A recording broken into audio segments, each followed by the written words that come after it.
নমস্কাৰ বন্ধু বান্ধৱীসকল, কি খবৰ আপোনালোকৰ? আশা কৰোঁ আপোনালোক সকলো ভালে আছে। আমাৰো ভালে বাৰু বৰ্তমান। আপোনালোকক মোৰ ইউটিউব চেনেলৰ অন্য এটি ভিডিঅ'লৈ স্বাগতম জনাইছোঁ আৰু আপোনালোকক সকলোকে শাৰদীয় দুৰ্গোৎসৱৰ শুভেচ্ছা জনালোঁ। আৰু মই ঘৰত নাই বাৰু বৰ্তমান। মই কালি ভণ্টিৰ ঘৰলৈ আহিলোঁ, গোলাঘাট দুৰ্গা পূজা চাবলৈ বুলিকৈ আহিছোঁ আৰু ভণ্টিয়ে মাতিলে, কিন্তু কালি পূজা চাবলৈ যোৱা নহ'ল। ইয়াত যিটো বৰষুণ দিছে সেইটো কাৰণে যোৱা নহ'ল। আজি যাম বুলি ভাবিছোঁ। বতৰটো এতিয়া ভালেই বাৰু বৰ্তমান, পিছলৈ কি হয় নাজানো। এতিয়া মানে অকণমান ভণ্টিহঁতৰ লগত ওলাই আহিছোঁ, সেইপিনে বাগান চাবলৈ আহিছোঁ। আমাৰ এইফালে বাগানটো দেখিবলৈ নায়েই আৰু ইয়াত চাবলৈ ভাল লাগিছে, সেইকাৰণে ওলাই আহিছোঁ। এইপিনে মোৰ লগত আছে চুনচুনি। আমি আজি পূজা চাবলৈ যাম। চুনচুনি আছে বাৰু, কালিৰ পৰা আছেহি আৰু তাৰপিছত থাকিব, আমি থকালৈকে থাকিব আৰু আমাৰো ভাল লাগিছে চুনচুনিক লগ পাই, লগ হৈছে থাকিবলৈ। এইফালে চুনচুনিয়ে পাত ছিঙি আছে।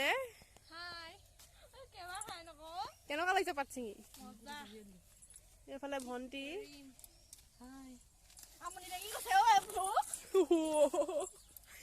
এইফালে আমি এতিয়া বাগান চাই মেলি ঘৰলৈ গৈ আছোঁ। তাৰপিছত এতিয়া ঘৰ গৈ পালে সন্ধিয়াই হ'ব, তাৰপিছত পূজা চাবলৈ ওলাম আৰু আজি ফাৰ্ষ্ট টাইম গোলাঘাটৰ পূজা চাম, তাকে আপোনালোককো দেখুৱাম গোলাঘাটৰ পূজা কেনেকুৱা। এইজনী চুনচুনি ক'ত চুনচুনি। আৰু আপোনালোকে শেষত জনাবলৈ নাপাহৰিব কেনেকুৱা লাগিল গোলাঘাটৰ পূজা চাই।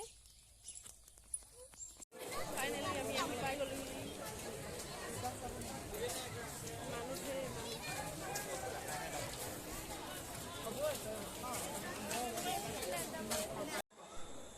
আমি দুৰ্গা দেৱী